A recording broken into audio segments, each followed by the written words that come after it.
Padre, te quiero dar gracias, te queremos dar gracias en el nombre de Jesús por este momento. Gracias por las personas que están aquí, Señor, gracias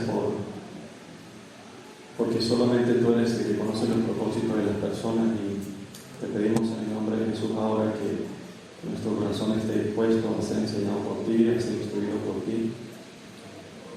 Y te pido por favor que en mi boca no salga algo que pueda deshonrar tu nombre o que vaya en contra de algún principio que puedas establecer. Gracias, Padre, en el nombre de Jesús. Amén y amén. Les voy a hablar de la Navidad. Nada, mentira. ¿Ustedes se imaginan yo hablando de la Navidad? Eso no lo cree nadie. En un futuro, más adelante sí voy a tocar algún punto acerca de la Navidad, pero definitivamente no es el centro de este mensaje. Sí, finalizando voy a tocar algún punto acerca de esto. Aquí, gracias. Esta reflexión sale a raíz de como un debate que me invitaron una vez un grupo de personas, y en ese debate había personas que creían en Dios, que no creían en Dios, y especialmente había un grupo de personas que como que el tema les interesó, ¿sí? Y entre ese grupo de personas habían dos que pues los temas espirituales no les sentaban muy bien, pero querían aprender un poco más de esto, de algunas cosas de Dios, ¿no? Entonces uno de ellos me hace la siguiente pregunta. Me dice: Pablo, ¿por qué Jesús tenía que venir al mundo? ¿Por qué era necesario que Jesús viniera al mundo? ¿Por qué el mundo estaba necesitando un héroe? Él me hace esa pregunta.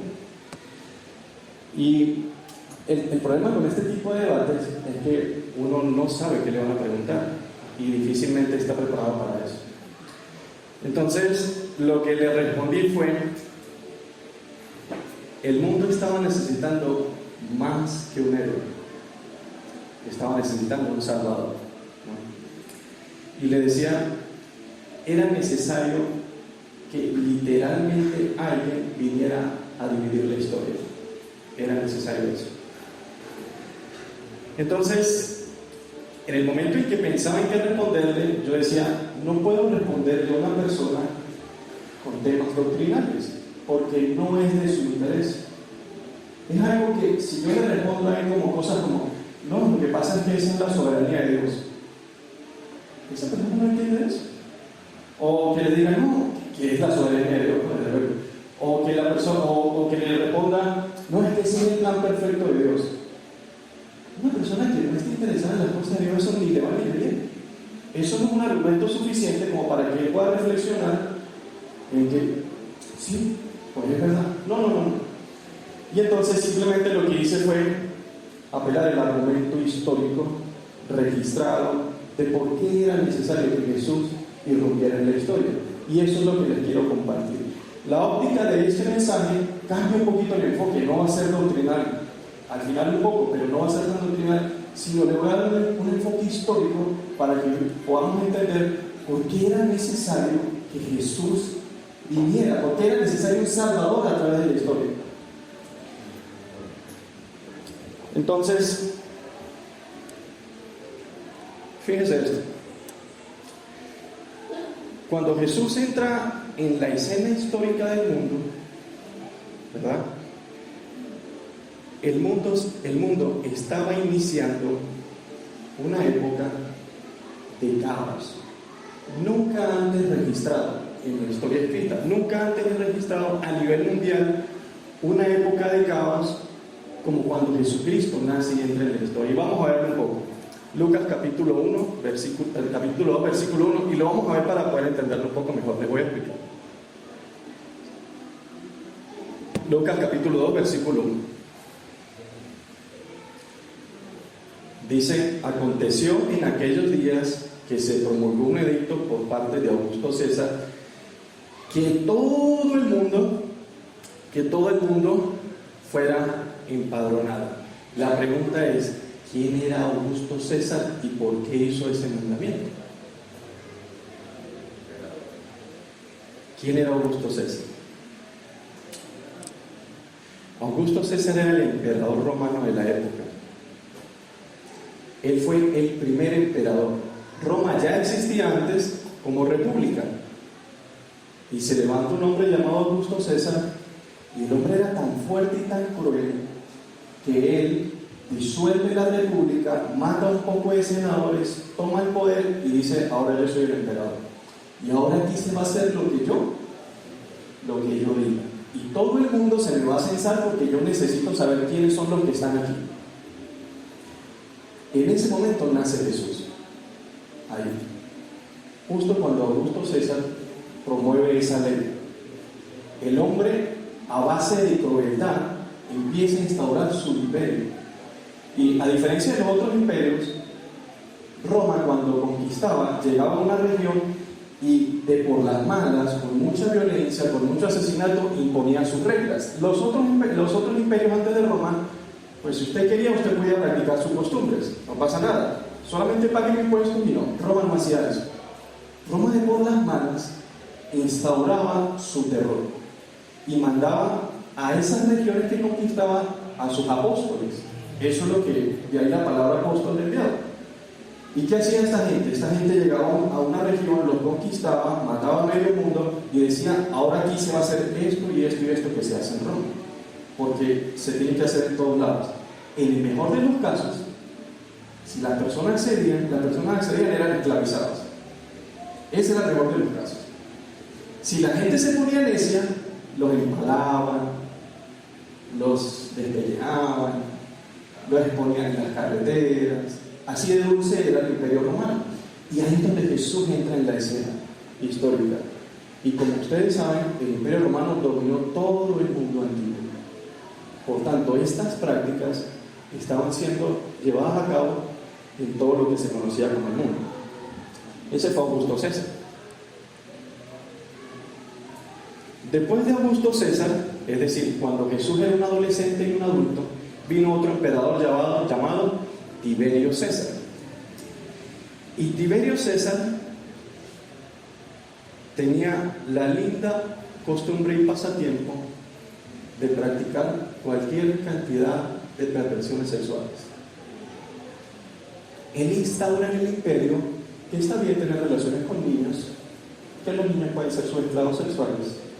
Él tenía relaciones con su mamá, con su tía, con su esposa, con sus amigos, y instaura eso en el imperio. En todo el imperio él dice: ahora, pues aquí se permite hacer de todo con todos y todos. Y eso es un problema. Entonces ahora Roma no solamente es cruel y sanguinaria, ahora es pervertida moral.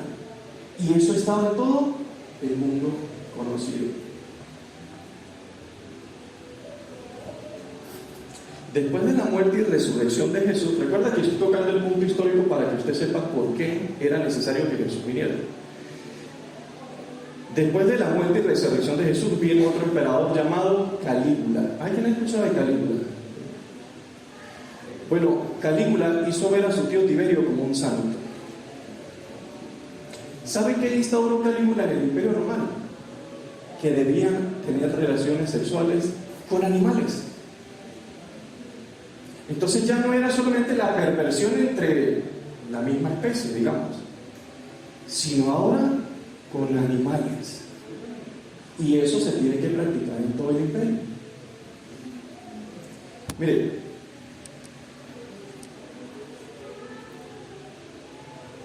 Tiberio, siendo Calígula adolescente, no había llegado al poder, escribió esto acerca de Calígula: estoy criando a una víbora entre los pechos de Roma, siendo un adolescente. No había llegado al poder todavía. Ese era el emperador. Calígula tenía un primer ministro o un cónsul que era una posición política muy importante, y ese era su caballo. El primer ministro de Calígula era un caballo. Imagínense cómo estaba el hombre. ¿Sabe cómo se llamaba el caballo? Se llamaba incitato. ¿Qué quería decir incitato? Inducir con fuerza a que alguien haga una acción que no desea y el hombre era zoofílico, ¿usted cree que qué obligaba a la gente a hacer con ese caballito? Y así, por todo el imperio. Voy a llegar solamente hasta la primera generación de apóstoles. Después de Calígula, vino Claudio César, y ese lo hizo peor aún que los otros, porque se expandió más el imperio y le puso velocidad a instaurar la perversión moral, la perversión zoofílica y la crueldad. Entonces Claudio César le metió la chola, más, hay que hacer más, y él era un enfermo por conquistar y por pervertir a la gente. Esto hay que hacer en todo el mundo. Y finalmente viene Nerón. ¿Alguien escucha acerca de Nerón? Bueno, los mismos romanos registran que, por si fuera poco, el peor emperador de la historia. O sea, el tipo llegó a Roma al siguiente nivel de perversión. Si como no fuera suficiente ya estaba pervertido, llega Nerón, se instaura y dice: hay que pervertir más el mundo. Y Nerón pone el egocentrismo. Ustedes son lo máximo. Ustedes son objetos de adoración. Ustedes son, las personas tienen que rendirle pleitesía. Y empieza Nerón a matar, a crucificar, a quemar a medio mundo. Ese era lo que estaba sucediendo en los tiempos de Jesús. Ese era el mundo que tenía. Ese era el mundo en el que Jesucristo vivía y los apóstoles. Ese era el primer siglo. Desde este punto de vista, ¿creen que era necesario que alguien viniera a hacer algo distinto? ¿Creen que era necesario que alguien viniera como, ya va, si esto se está viviendo a nivel mundial, será necesario que alguien haga algo distinto, que alguien cambie como la corriente? Definitivamente era el momento indicado. Miren, si estamos como estamos, a nivel moral y social, imagínense que Jesucristo no hubiese venido. Pero la siguiente pregunta es: ¿qué estaban haciendo las personas a las que Dios les dio el mensaje para que el mundo conociera de Él? Es decir, los judíos. ¿Cómo estaban los judíos en ese primer siglo? ¿Cómo estaban? Dios les dijo: ustedes son los encargados de que todo el mundo conozca mi nombre. Entonces ahora vamos a ver históricamente cómo están los judíos, porque ya sabemos cómo está el mundo. Ya el mundo no sirve. No es que ahora sirva mucho, pero a ese tiempo estaba iniciando la perversión. Y ahora vamos a ver cómo están supuestamente los escogidos que iban a hablarle al mundo. Lucas capítulo 3, versículos del 1 al 3. Lucas capítulo 3. Miren cómo estaban en ese tiempo los judíos. Dice: en el año 15 del imperio de Tiberio César. ¿Recuerdan quién es Tiberio César? El que su pasatiempo favorito era tener relaciones con niños, con su mamá, con su tía, con sus amigos, y le hacía que la gente tuviera relaciones entre familiares. Ese era el emperador que había. En ese entonces, dice, en el año 15 del imperio, Tiberio César, siendo de Tiberio César, siendo gobernador de Judea, Poncio Pilatos, y Herodes tetrarca de Galilea, y su hermano Felipe tetrarca de Iturea y de la provincia de Triconite, y Lisania tetrarca de Abilinia. Siendo los sumos sacerdotes Anás y Caifás, vino palabra de Dios a Juan, hijo de Zacarías, en el desierto. Vamos a leer el 3. Y fue por toda la región contigua al Jordán, predicando el bautismo del arrepentimiento para perdón de pecados. Era la única forma, hay que hablar del arrepentimiento, si ya vemos cómo está el mundo. Entonces vamos a explicar históricamente cómo estaban los judíos. Estaban bajo el imperio de un tipo depravado y cruel. ¿Sí o no? Ok. Estaban gobernados por un hombre llamado Poncio Pilato, que el tipo era tan despreciable, y estoy hablando históricamente, eso usted lo puede buscar, que ni siquiera Roma lo quería, ni su propia gente lo quería. Por cierto, ese fue el que condenó a Jesús siendo inocente. Así estaban los judíos. Sigamos. Su rey, Herodes tetrarca, que es conocido como Antipas, ni siquiera era judío. Tenían un rey que ni siquiera era judío. Imagínense tener un presidente venezolano que no es venezolano. Sigamos. No se enfoque. Sigamos. ¿Cómo se sentiría usted que lo gobierne alguien que no es de su país? No piensen en eso. Cambie el tema. Bueno, los judíos, sí se identifica con lo que dice la Biblia, ¿verdad? ¿Cómo se siente de eso? Eso es humillante, ¿verdad? Bueno, los judíos sentían humillación de que la persona que no gobernaba a su rey ni siquiera era judío. Entonces así estaban ellos, ni siquiera era judío. Históricamente, usted puede leerlo. No se sabía quién era más inepto entre los hermanos de Herodes, entre los hijos de Herodes. Si Antipas, o sea, los tres eran ineptos totalmente. No se sabía quién era más estúpido uno que el otro en la forma de gobernar. Aparte de todo, habían 2 sumos sacerdotes. ¿Cuántos sumos sacerdotes habían a ver? Según lo que estableció la ley, ¿cuántos? Uno solo. Debía ser descendiente de Aarón, de la tribu de Leví. Y habían 2. ¿Saben qué? Herodes el Grande promulgó 6 sumos sacerdotes una vez. Eso lo busca. ¿Por qué habían 2? Porque resulta que la adoración a Dios había sido tan pervertida que se transformó en algo político.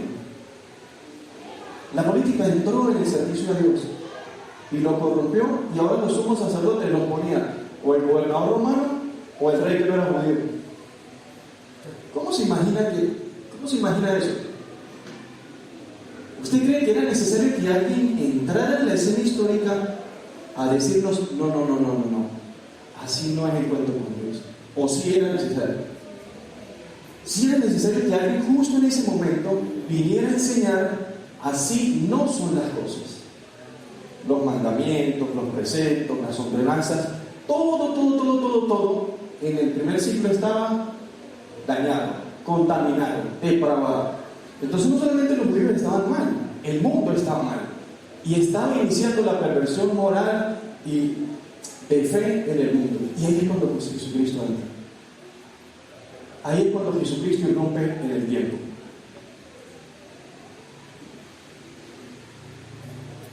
Obviamente, pues, Dios no tiene la culpa de que los sacerdotes hayan sido escogidos políticamente y todo eso, no. Entonces, piense un poco, ¿cómo está la sociedad ahora? ¿Cómo ve usted la sociedad? ¿Cómo ve usted la fe ahora? ¿Cómo se vive la fe ahora? Solamente imagínense que Jesucristo no hubiese venido. Solamente imagínense que no hubiese habido alguien que le hiciera contraparte a todo lo que estaba sucediendo. Ya vamos a llegar al punto de por qué era importante en la historia. ¿Qué hubiese pasado si Jesús no nos enseña lo que es una verdadera relación personal con Dios? Todo esto sucedió en el tiempo indicado y preciso. Por favor, no diga el tiempo y debe perfecto. No.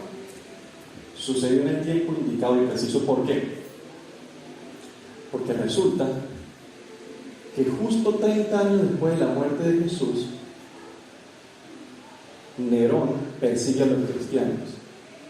Y los cristianos son esparcidos por todo el imperio. Y en ese mismo momento, ellos ya estaban preparados para llevar el mensaje de salvación por todo el imperio. Dios entró en la escena justo cuando la historia estaba entrando en la peor época de perversión para preparar una generación que fuera a impartir el mensaje de salvación por todo el imperio. Justo en ese momento. La persecución se dio justo en el momento preciso para que, así como el imperio se estaba expandiendo por todo el mundo, la perversidad de la maldad, aparte de eso, se estuviera hablando del mensaje de salvación. Eso es un argumento histórico. Los historiadores concuerdan de que si hubiese sido 5 años después, el mundo estuviera pervertido de una forma que no hubiera vuelto atrás.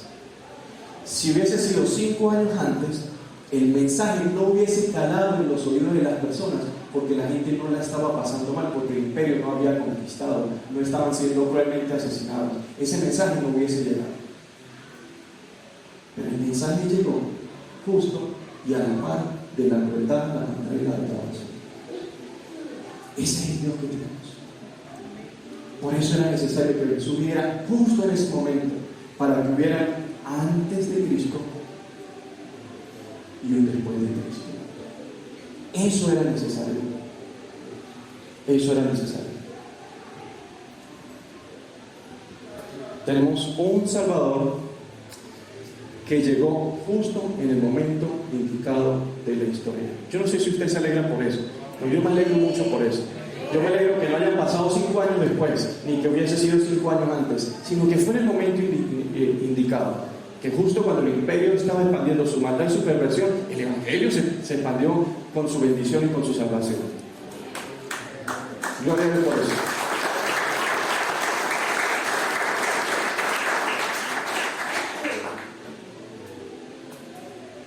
Definitivamente Jesús vino a salvar el mundo. Él no vino a hacer otra cosa. Y lo voy a probar doctrinalmente con eso. Ya pasé la parte de la historia, ahora voy a probarlo doctrinalmente con eso. Mire, si Jesucristo hubiese querido hacer otra cosa, lo hace. No sé cómo exterminarnos. Él no tiene problema con eso. Mire, voy a echarles aquí una pequeña historia. Mire, en la escena en la que Jesús está siendo apresado, ¿verdad? De noche, un juicio totalmente viciado. Pero si los sumos sacerdotes eran personas viciadas, por supuesto que cualquier juicio de ahí en adelante era viciado. Un juicio totalmente viciado, en la noche, en medio de la oscuridad, sin testigos. Llegan a apresar a Jesucristo. Y Pedro saca el cuchillo y le vuelve la oreja al siervo del sumo sacerdote. Y Jesús le dice: mire, no haga eso, porque el que mata espada va a morir. Me hubiese gustado pensar o saber, pero ¿qué pasó por la mente de ese siervo del sumo sacerdote al ver que la persona a la que él estaba pegando y que le torturando fue el que lo defendió y le restauró su oreja? Qué lindo es el Señor Jesús hasta con sus enemigos, ¿no me parece? Ay, me gustaría saber qué tenía en la cabeza él. Pero yo me estoy llevando a este tipo y lo estoy golpeando y él me está protegiendo y sanando. Qué increíble es esa cosa. Entonces, perdón, me fui un poquito. Entonces, Jesús le dice a Pedro: no, mire, no le quite la oreja, nada por el estilo. Y mire lo que le dice Jesús en Mateo capítulo 26, versículos 53 y 54. Mateo capítulo 26, versículos 53 y 54. Mire lo que Jesucristo le dice a Pedro. Dice, por favor, léalo conmigo. ¿Acaso piensas que no puedo ahora orar a mi Padre? ¿Y que qué? Más de 12 legiones de ángeles. ¿Sigue? Pero entonces,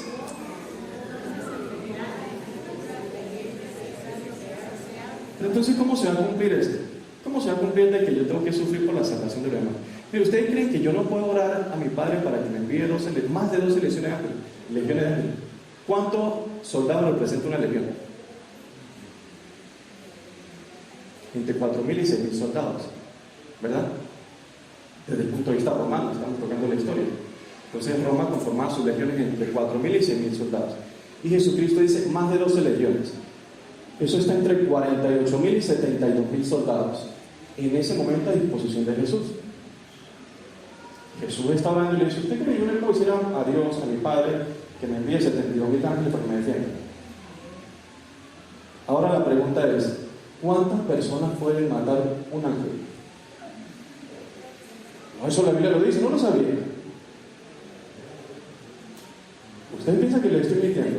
Vamos a buscar qué dice la Biblia con respecto a eso. Porque esto es muy chistoso. Segunda de Reyes, capítulo 19. Esto es muy chistoso. ¿Sabe por qué? Había un rey asirio llamado Sennacherib, algo así se llamaba. Y resulta que este rey asirio tenía sitiado al pueblo de Israel. Entonces el rey de Israel le envía como unos emisarios y le dice: mire, ¿sabe qué? Pues nosotros tenemos un Dios que nos protege. Y este rey se burla de Dios. Y le dice: pues dígale a su rey que ese Diosito no lo va a proteger, porque así como ha acabado con todos los reinos y sus dioses, así va a acabar con ese Dios. Ay, al parecer Dios se lo tomó personal. Ay, es conmigo la cosa. Es conmigo.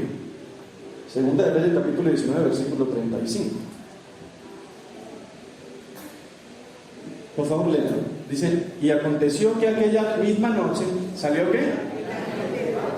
Y mató.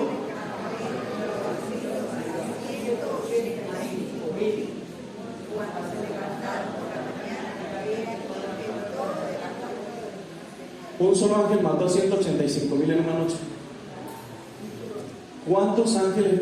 72,000 ángeles. ¿Cuántas personas pueden matar en una noche? Ven y se lo digo. 72,000 ángeles en una noche, es decir, en el lapso de 10 horas, pueden matar 13,320 millones de personas. Es decir, casi el doble de lo que existe ahora. Pero para el primer siglo, porque estamos hablando de historia, ¿cuántos habitantes había? Los estudiosos dicen que entre 300 y 500 millones. Lo que Jesús le está diciendo a Pedro es: estas 72,000 personas pueden acabar con el mundo en 0.3 segundos.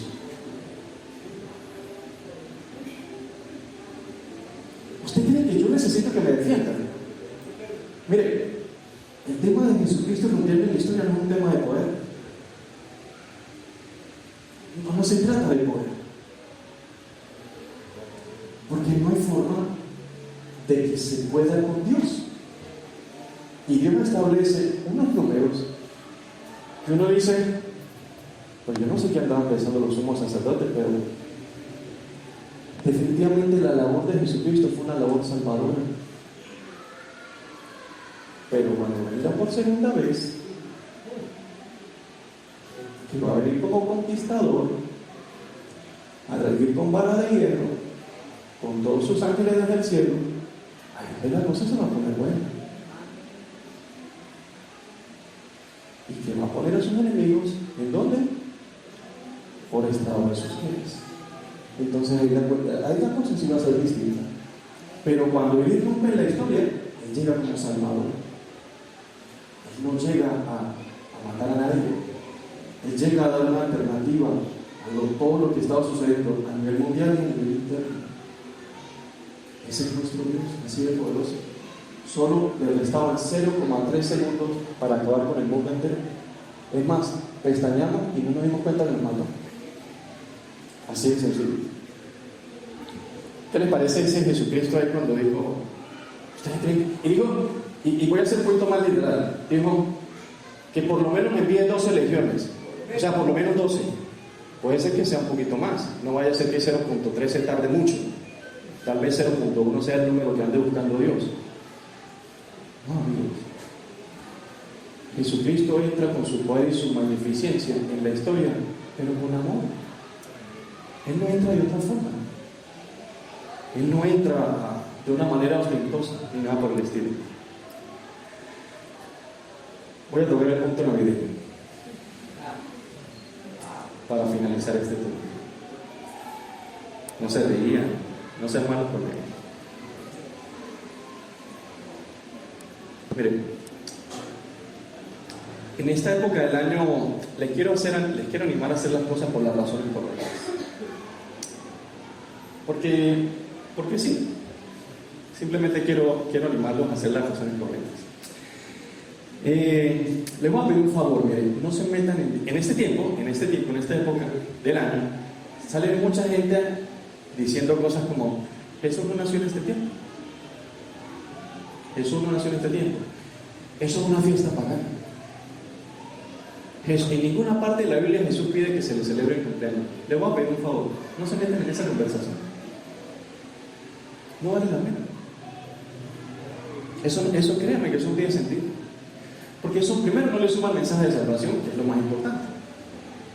Crea polémica. Y les digo, voy a poner 99% seguro. Las personas que dicen esas cosas no estudian la Biblia. No tienen ni idea de lo que están hablando.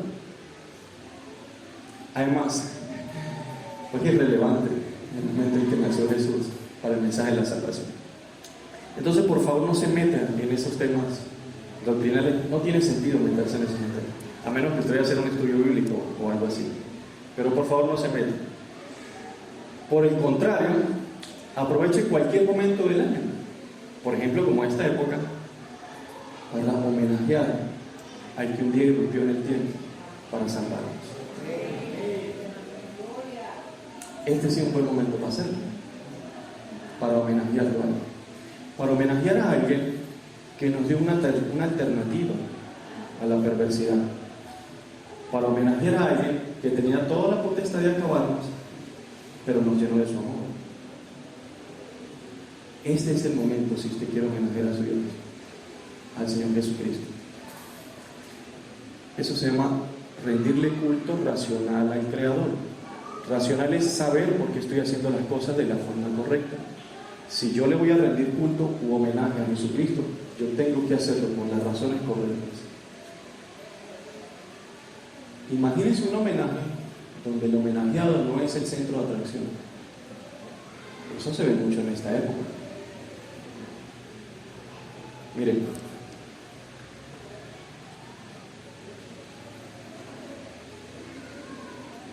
yo quiero que usted se comprometa conmigo ahora. Comprométase conmigo a enfocar este tiempo, a homenajear al que merece el homenaje, que es a Jesús. No se enfoque en las hallacas, no se enfoque en el estreno, no se enfoque en los regalos. Si los hay, gloria a Dios. Y si no los hay, igual esos no son el enfoque del homenaje en este tiempo. Si Jesucristo es su Señor.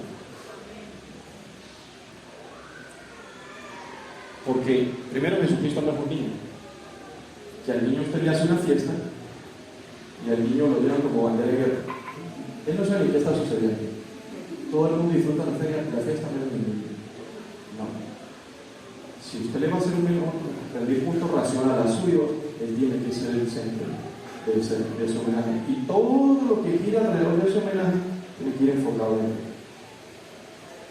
Y el resto usted puede estar practicando cualquier cosa menos un culto racional a Dios. Y no pierda su tiempo, su dinero y su esfuerzo en eso, porque eso no tiene ningún mérito. Entonces se compromete conmigo. Se compromete conmigo ¿a qué? Bueno, voy a hacer el compromiso contigo.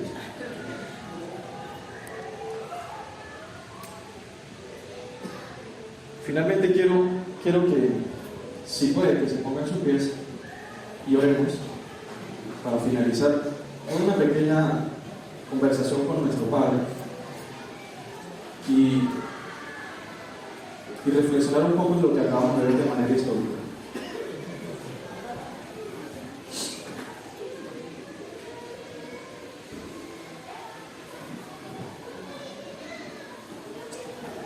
Padre, te queremos dar gracias porque antes de que Jesucristo irrumpiera en la historia no había una perversidad a nivel global. No existía una maldad y una crueldad a nivel global. Pero en tu infinita sabiduría, cuando la maldad y la perversidad se hizo global, tú entraste en la escena histórica para mostrarnos lo que realmente es vivir para ti. Cuando nadie sabía y todo estaba pervertido en cuanto a amarte, servirte y honrarte, tú entraste en la escena histórica para enseñarnos a tener una relación personal contigo. Señor, entendemos que el mundo está mal y hay cosas que están fuera de orden. Pero ¿qué hubiese sucedido si tú no hubieses venido a mostrarnos el camino? Y por eso te queremos homenajear, Padre. Queremos homenajear a Jesucristo, nuestro Señor y Salvador, que teniendo el poder y la potestad de cambiarlo todo en un segundo, Él prefirió derramarse en amor, hacer las cosas de una manera distinta a cualquier emperador y conquistador de la época. Él prefirió mostrar valores y ética desde el amor, al punto que simplemente decidió morir por nosotros. No los acusen a ellos, no los maten a ellos, yo doy mi vida por ellos. Lo que me asombra de todo esto, Señor, es justo cuando esta perversidad estaba alcanzando el mundo, justo en ese momento se dio la persecución a los cristianos de la primera generación. Y a la par que esa maldad se expandía, se iba expandiendo la salvación también. ¿Cómo te quiero dar gracias por eso? Porque lo que sucedió en ese año ha alcanzado mi vida hasta el día de hoy, Señor. Y me da miedo pensar si eso no hubiese sucedido. Y por eso, Señor, en esta época del año y por otras muchas cosas, queremos homenajearte, Padre. Queremos rendirte culto. Queremos aplaudirte, queremos adorarte por lo que hiciste en el momento justo y indicado. Gracias. Te pedimos que nuestra mente se enfoque en lo que realmente es importante en esta época. Para algunos será más difícil, para otros será más holgado, pero ni que para uno ni para otro, Señor, el propósito sea distinto que rendir un culto racional, un culto que se entiende, un culto que tiene forma con respecto a ti. Te lo pedimos en el nombre de Jesús. La época del año puede ser cualquiera, cualquier época del año es importante y es precisa para honrarte y para homenajearte.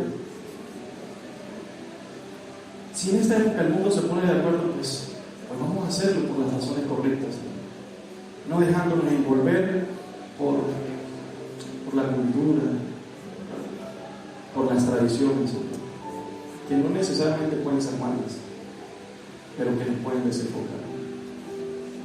Y que al finalizar esta época, Señor, por allá empezando el primer día del año,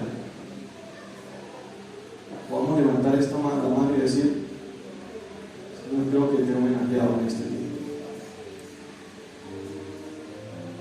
Enséñame a hacerlo en cada